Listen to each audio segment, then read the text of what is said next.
할렐루야. 10월 22일 화요일 새벽 기도를 시작하겠습니다. 사도신경으로 우리의 신앙을 고백합니다. 나는 전능하신 아버지 하나님 천지의 창조주를 믿습니다. 나는 그의 유일하신 아들 우리 주 예수 그리스도를 믿습니다.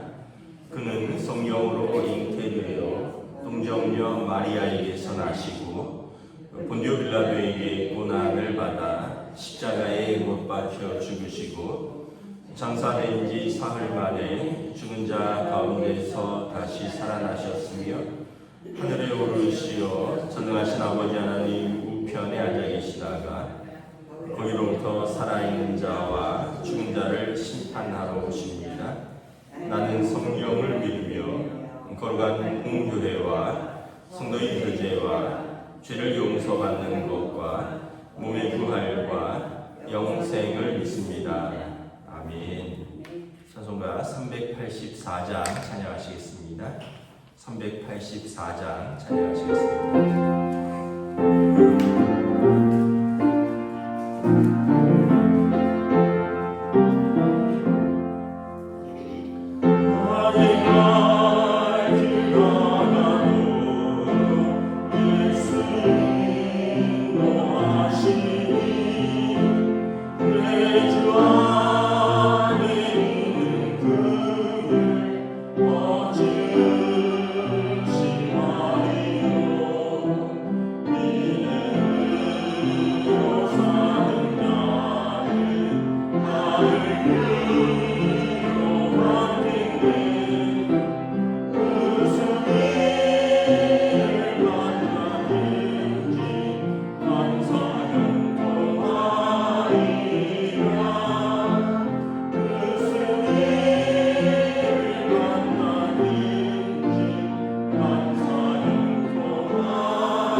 신약성경 갈라디아서 3장 1절에서 9절까지 말씀입니다. 신약성경 갈라디아서 3장 1절에서 9절까지 말씀입니다. 다 찾으신 줄 알고 저 여러분들이 한 절씩 교도하도록 하겠습니다. 갈라디아서 3장 1절에서 9절입니다.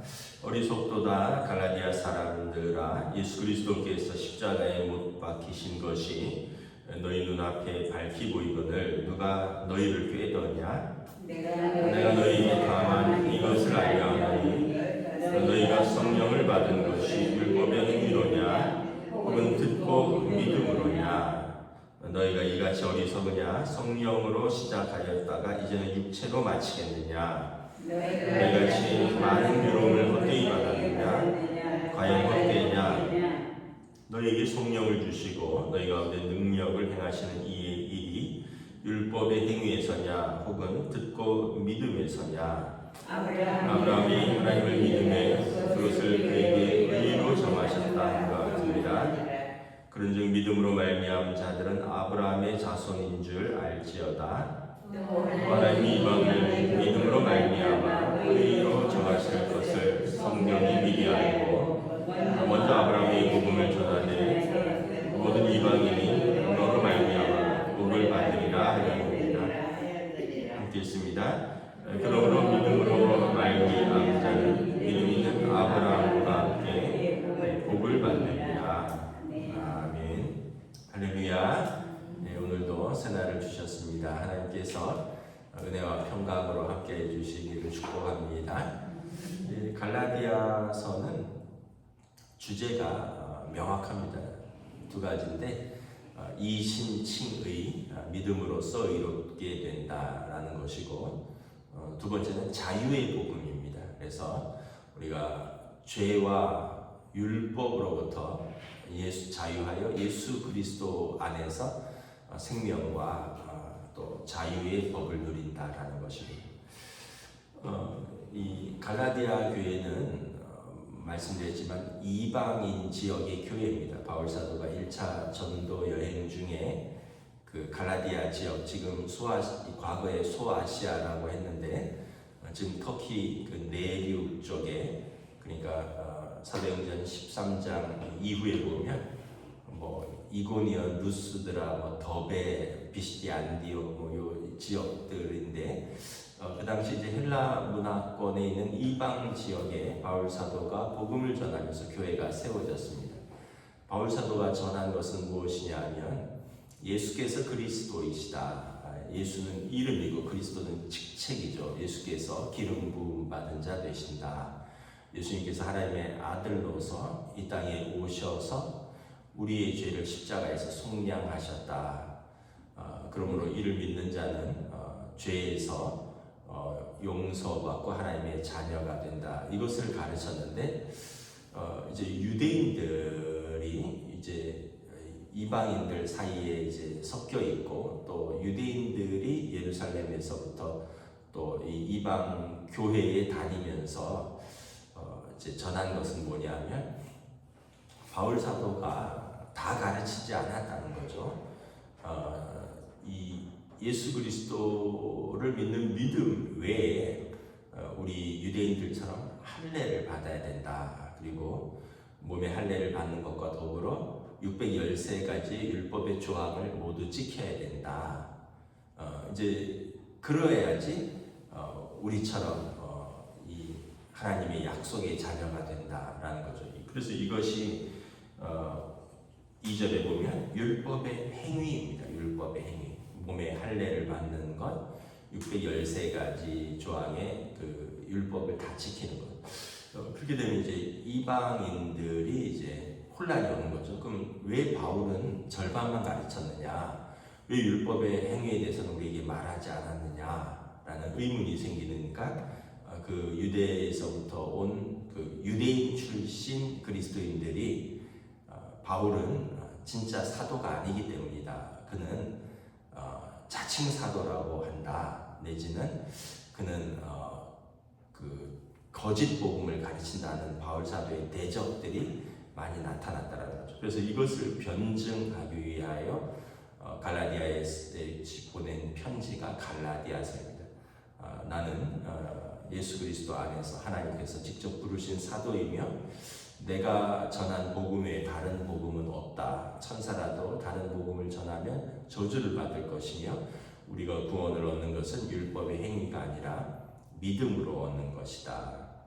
왜 그러면 유대인들은 율법의 행위가 중요하냐 하면 아브라함 때부터 창세기에 보면 하나님께서 아브라함과 언약을 맺으시고 언약의 표징으로 그에게 할례를 받으라고 했습니다. 사실 아브라함 때는 율법이 없었습니다. 그래서 아브라함은 두 가지가 있었죠. 하나님에 대한 믿음, 그리고 하나님에 대한 순종이 있었습니다. 그리고 할례는 그에게 그 믿음과 순종에 대한 하나님께서 주신 언약의 표시입니다. 그리고 이제 모세 때 이후로 신에서는 언약을 통해서 이제 계명이 주어졌는데, 이 계명을 유대인들이 이제 613가지 조항으로 나눈 것이죠. 그래서 유대인들에게 율법은 굉장히 중요한 것입니다. 그래서 태어난 지 모든 남성들, 유대인 남자들은 8일 만에 몸에 할례를 받고요. 그게 유대인의 표시고, 그 다음에 모든 유대인들은 지금도 율법을 철저히 준수하는 거죠. 근데 이방인에게 바울 사도는 왜 유대인은 유대인답게 살고 이방인은 이방인답게 살자는 거예요. 왜 유대인도 못 지키는 율법을 왜 이방인에게 강요하느냐? 그렇게 되면 이제 당장 뭘 해야 되냐면 이방인들이 다 할례를 받아야 되고요. 그다음에 두 번째는 그들의 음식을 다 바꿔야 됩니다. 지금까지 먹던 음식들, 이제 우리로 말하면 이제 돼지고기 오늘부터 끊어야 되고요. 또 장어 같은 거, 갑각류, 랍스터 같은 거, 우리 좋아하는 거 다 끊어야 돼요. 그러면 이제 바울 사도가 얘기하는 게 예수 믿는 것이 이렇게 우리를 이렇게 자유롭지 못하고 억압하는 것이냐라는 거예요.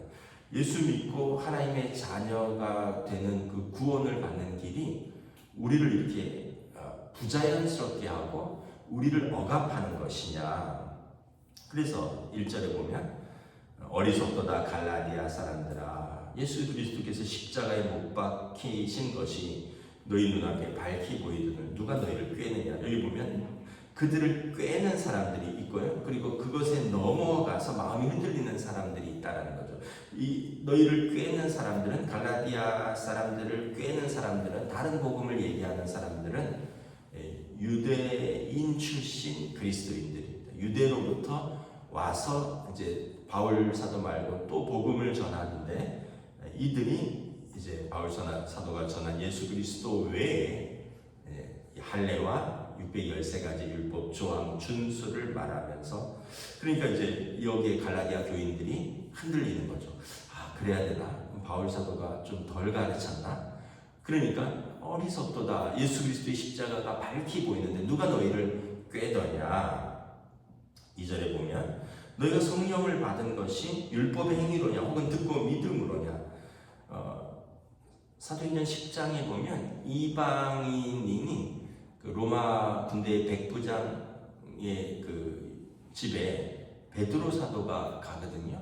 그리고 가서 백부장에게, 율리오에게 복음을 전하고, 그리고 그에게 세례를 베풀 때 성령이 임하였다라고 말합니다. 그러면 백부장이 할례를 받고 율법을 지키겠다고 서약을 해서 성령이 임하였느냐, 아니면 그가 베드로 사도에게 예수 그리스도를 전해 듣고 믿음으로 마음으로 믿고 입으로 시인하여 고백할 때 그에게 성령이 임했느냐라는 거죠. 이거 명확하다는 거죠. 백부장이 할례를 받은 게 아니거든요. 세례를 받았거든요. 근데 그에게 성령이 임했습니다. 3절에 보면 너희가 왜 어리석으냐, 성령으로 시작하였다가 이제 육체로 마치겠느냐. 육체로 마친다는 표현은 이제 다시 율법으로 돌아간다는 거예요. 율법은 아까 말했듯이 몸에 할례를 받는 거고, 몸으로 이제 그 어떤 자기 의를 다 완성하는 것입니다. 율법이 나쁜 것은 절대 아닙니다. 율법은 좋은 것이에요. 율법을 지켜서 하나님 앞에 나아가는 방법인데 이걸 지킬 방법이 없다는 거죠. 이걸 누구도 지키지 못하니까 문제가 된다라는 거죠. 그래서 예수님께서 오셨고, 그래서 예수 그리스도를 믿는 믿음 가운데 성령으로 우리가 세례를 받았는데 다시 이제 육체로 돌아가겠느냐라는 것이죠. 5절에 보면 너희에게 성령을 주시고 너희 가운데 능력을 행하신 이 일이 율법의 행위에 있었냐 혹은 듣고 믿음에 있었냐. 그러니까 성령을 또 받고 또 너희 가운데 능력을 행하시는 이의 일, 그러니까 성령의 역사죠. 그 사람들이 이제 우상을 버리고 음행을 버리고, 그리고 그들의 삶에 하나님이 기뻐하시는 거룩함으로 나아가는 이런 성령의 능력이 너희가 율법의 행위에서 나온 것이냐 아니면 예수 그리스도에 대한 복음을 듣고 믿음에서 나온 것이냐, 잘 생각하라는 거예요. 6절에 보면 아브라함이 하나님을 믿음에 그것을 그에게 의로 정하셨다. 아브라함이 의롭다 칭함을 받은 것은 그가 할례를 받음으로써가 아니라 믿음으로 하나님을 신뢰했고 그리고 순종을 한 것이지, 아브라함이 할례를 받음으로써 믿음으로 의롭다 여김을 받은 게 아니라는 거죠. 할례는 그가 의롭다 여김을 받은 징표로 그에게 주어진 것이지, 할례를 받기 전에 이미 그는 의롭다함을 얻었다는 거예요. 아브라함이 갈대아 우르를 떠날 때 본토 친척 아버지 집을 떠나 하나님께서 내가 내게 보여줄 땅으로 가라라고 명할 때 거기 순종하고 하나님을 신뢰하여 갈 바를 알지 못하나 하나님이 보여주신다고 하신 약속의 땅으로 떠날 때 하나님 그를 의롭다 여기셨다는 거예요. 할례는 그 이후에 주어진 것이라는 거죠. 율법은 그 이후에 주어진 것이라는 거예요. 그래서 믿음으로 말미암은 자들은 아브라함의 자손이다라는 거예요. 아브라함이 믿음으로 출발했고 우리는 이제 그 믿음으로 출발한 영적인 아브라함의 자손이다라는 거예요. 8절에 보면 하나님이 이방을 믿음으로 말미암아 의로 정하실 것을 성경이 미리 알고 아브라함에게 복음을 전하되 모든 이방인이 너로 말미암아 복을 받으리라 하였느니라. 창세기 12장에 아브라함에게 축복의 통로가 된다 그러잖아요. 내가 너에게 너를 복주고 너를 축복하는 자를 내가 복주고 너를 저주하는 자를 내가 저주하리라. 이 믿음, 아브라함이 믿음의 조상이 된 것은 그의 믿음을 따라서 모든 이방들이 하나님께로 돌아올 것. 그래서 아브라함이 축복의 통로가 되는 겁니다. 그의 믿음을 따라서 모든 이방이 하나님께로 돌아온다면. 그래서 아브라함에게 복을 주시고 너희도 복의 자손이 되는 것 아니냐. 이것은 아브라함의 믿음이듯이 너희도 그 믿음을 따라서 복을 받는 것이다. 그러므로 믿음으로 말미암은 자는 믿음이 있는 아브라함과 함께 복을 받느니라. 그래서 믿음의 조상. 그래서 나중에 갈라디아서에 보면 이런 표현을 씁니다. 참 자꾸 이 일로 나를 괴롭게 하지 말아라. 하나님의 이스라엘, 참 이스라엘은 몸의 할례를 받는 자가 아니라 마음의 할례를 받고 돌비를 붙들고 사는 사람이 아니라 신비의 하나님의 말씀을 새긴 자, 마음의 비석에 하나님의 말씀을 새긴 자이지 몸의 할례를 붙들고 그 율법의 조항을 붙들고 그걸로 자기를 의롭다고 여기는 자는 참 이스라엘이 아니다. 바울 사도가 이렇게 이야기합니다. 그래서 그 바울 사도의 주장은 그거예요. 너희는 이방인이니 이방인으로서 예수 그리스도를 믿고 그리고 그 구원의 자녀답게 너희들의 삶에서 거룩함과 정결로서 믿음으로 살면 되는 것이지, 굳이 할례를 받고 유대인처럼 뭘 먹고 뭘 안 먹고 가릴 필요는 없다는 거예요. 그 절기들을 다 너희들이 지킬 필요는 없다는 거예요. 왜냐하면 하나님께서 유대인은 유대인으로 부르셨고 당신들은 이방인으로 부르셨기 때문이다 라는 것이죠. 그래서 바울 사도가 실제로 제자들이 있었는데 디모데는 유대인입니다. 어머니 유닉의 할머니 로이스의 믿음을 가진 유대인 제자인데 바울이 디모데는 너는 할례를 받아라. 너는 유대인이니까 유대인으로서의 그 정체성을 가지라. 할례를 받아라. 근데 디도라는 제자가 있었는데 디도는 이방인입니다. 헬라인. 그러니까 너는 이방인으로서 디도도 이제 바울의 사도의 제자로서 나중에 목회를 하죠. 그레데셈의 목회자로 파송되기도 하고 디도에게도 뭐라 그러냐면 할례를 받을 필요가 없다라는 거예요. 그래서 바울 사도의 주장은 간단합니다. 예수 그리스도를 믿는 믿음 안에서 우리가 자유함으로 하나님을 섬기고 예배하자라는 거예요. 다시 율법으로 돌아가지 말라는 거예요. 바울이 율법을 붙들고 살 때 너무 괴로웠다라는 거죠.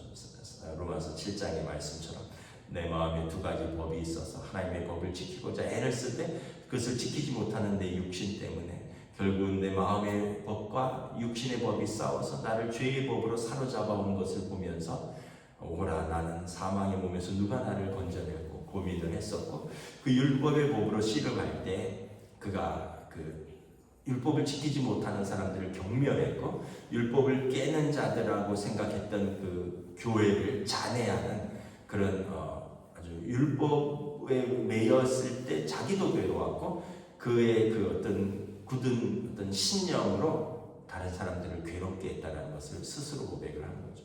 그래서 바울 사도는 그리스도 안에서의 자유를 이야기를 하는 거죠. 여러분 율법이 나쁜 건 절대 아니에요. 왜 하나님의 법이 나쁘겠습니까? 근데 그걸 지키지 못하는 거죠. 언젠가 제가 말씀을 드렸듯이 제가 뭐 거의 날마다 운전을 하다시피 하니까 1년에 한 번 정도 단속이 됩니다. 1년에 한 번 정도 단속이 돼요. 때로는 경찰한테 직접 단속될 때도 있고요. 때로는 카메라에 찍힐 때도 있어요. 그런데 뭐 벌점은 이렇게 시간이 지나면 없어져요.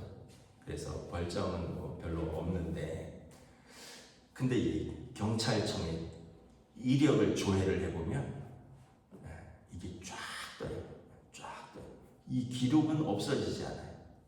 그러니까 벌점은 없어지고 사면해지는데 기록 자체는 그대로 남아있는 걸 볼 수 있습니다. 그러면 되게 많이 제가 이렇게 보니까 제가 이제 그 2009년부터 여기서 사역을 했으니까 16년째인데 한 16건 정도 단속이 된 거죠. 16건이면 여러분 되게 많습니다. 컴퓨터 화면이 한 명이 다 넘어가요. 그런데 그 1년에 하나라니까요. 또 여러분들에게 불법을 일상으로 삼는 목사처럼 보이는데 1년에 한 번 단속된 거예요. 1년에 한 번 불법 주차가 카메라에 찍히기도 하고 또는 뭐 그냥 속도 위반이 찍히기도 하고 또는 뭐 이런저런 걸로 잡히기도 하는데 1년에 하나인데 이게 없어지지 않아요. 컴퓨터 전산화가 돼서 벌점은 삭제되지만 기록은 남아있다. 이걸 제가 보면서 항상 느끼는 게 우리가 하나님 앞에 섰을 때 예수 그리스도로 말미암아 우리의 죄가 용서받았어요.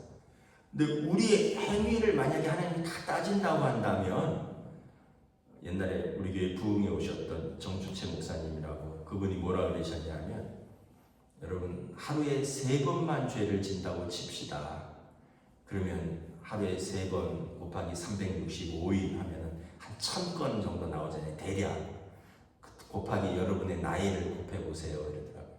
84셨으면 1000 곱하기 80 하면은 여러분의 죄가 뭐 8만 건인지 80만 건인지 제가 지금 아침에서 계산이 잘 안 되는데 저는 한 55만 건이 되든지 5만 5천 건이 되든지 하나님 앞에서 죄가 우리의 마음으로 지은 죄, 입으로 지은 죄, 행위로 지은 죄 여러분 어떻게 감당하겠습니까? 예수님의 십자가의 용서하심이 아니면 어떻게 감당이 됐습니까? 경찰청 컴퓨터에 16건만 제 기록이 떠도 제가 마음이 안 좋은데 여러분 우리가 하나님 앞에 그 심판대 앞에 서서 우리의 행위가 기록된 책에서 우리 영혼이 하나님 앞에서 우리 스스로 우리의 잘못을 70만 건을 우리 입으로 쫙 읊는다고 생각해서 서늘하지 않습니까? 근데 예수님께서 로마서 3장의 복음이 뭐예요? 예수님의 십자가의 성량으로 우리를 하나님이 값없이 의롭다 하셨으니 우리의 전에 지은 죄를 간과하심으로 하나님께서 의로우심을 친히 보여주시고 또한 예수 믿는 자들을 의롭다 하셨으니 그러므로 이것이 무슨 법으로냐 너희 행위로냐 아니라 하나님의 은혜라 믿음의 법이로니라. 율법의 행위가 아니라 믿음의 법이라는 거예요. 얼마나 감사해요. 너무 고맙죠. 왜냐하면 하나님 우리를 사랑하셔서 우리를 구원할 길을 열어주신 것이지 하나님은 죄인이 심판을 받는 것을 원하는 것이 아니라 죄인이 회개하고 구원을 얻는 것을 원하신다는 거예요. 여러분 부모가 자녀 죄를 다 기억합니까? 뭐 대충 알지만 그 기록하지 않잖아요. 그 다 따지지 않잖아요. 용서해주고 잊어버리고 또 감싸주고 하나님이 예수님을 보내신 것은 세상을 이처럼 사랑하사 우리를 이처럼 사랑하사 독생자를 보내주신 거예요. 근데 이 자유의 복음 이 예수 그리스도의 십자가 왜 또 다른 것을 붙느냐 너희 어리석은 사람들아. 그래서 여러분 그 이단들에 보면, 이단 사이비의 교리들에 보면 이제 그들이 마치 예수 그리스도를 말하는 것 같지만 이제 다른 것들을 가지고 들어오는 겁니다. 다른 것들을 가지고. 그래서 여러분, 우리가 처음 붙들은 이 십자가의 복음, 예수 그리스도의 다른 복음은 없음을 믿고 여러분 담대하게, 자유하게, 매이지만 말고 믿음 안에서 은혜의 복음을 누리는 저와 여러분 되시기를 우리 주님의 이름으로 축복합니다. 기도하겠습니다. 하나님의 은혜를 감사합니다. 참으로 바울 사도가 참으로 애써서 복음을 전하고 예수 그리스도께 돌아온 가나디아 교회에 참으로 유대인들이 들어와서 다른 복음을 전하고 너희들이 예수 그리스도 외에 할례와 율법의 조항을 다 지켜야 된다라고 하면서 그들의 마음을 흔들 때, 그들의 믿음을 흔들 때 바울 사도는 왜 다시 육체로 돌아가려고 하느냐? 너희가 성령을 받은 것이 율법의 행위냐? 듣고 믿음으로써냐? 아브라함이 구원을 얻고 하나님께 복을 받은 것이 그가 할례를 받음으로써냐? 아니면 그가 하나님을 믿고 순종할 때 의롭다함을 받은 것이냐? 말씀합니다. 오늘 우리에게도 예수 그리스도의 다른 복음, 또 다른 것을 지켜야 하고 또 다른 것을 붙들어야 한다라고 한다는 혹시나 잘못된 가르침이나 또 잘못된 믿음이 있다면 우리가 올바른 믿음 안에서 물리치고 우리는 오직 예수 그리스도, 십자가에 달리신 예수 그리스도 그 믿음으로 담대히 하나님 앞에서 또 자유한 복음을 누리며 살아가는 믿음의 백성들로 인도하여 주시옵소서. 감사를 드리오며 우리 주 예수 그리스도 이름으로 기도드리옵나이다. 아멘. 하늘에 계신 우리 아버지의 이름을 거룩하게 하시며 아버지의 나라가 오게 하시며 아버지의 뜻이 하늘에서와 같이 땅에서도 이루어지게 하소서. 오늘 우리에게 용할 양식을 주시고 우리가 우리에게 잘못한 사람을 용서하여 준 것 같이 우리 죄를 용서하여 주시고 우리를 시험에 빠지지 않게 하시고 악에서 구하소서. 나라와 권능과 영광이 영원히 아버지의 것입니다.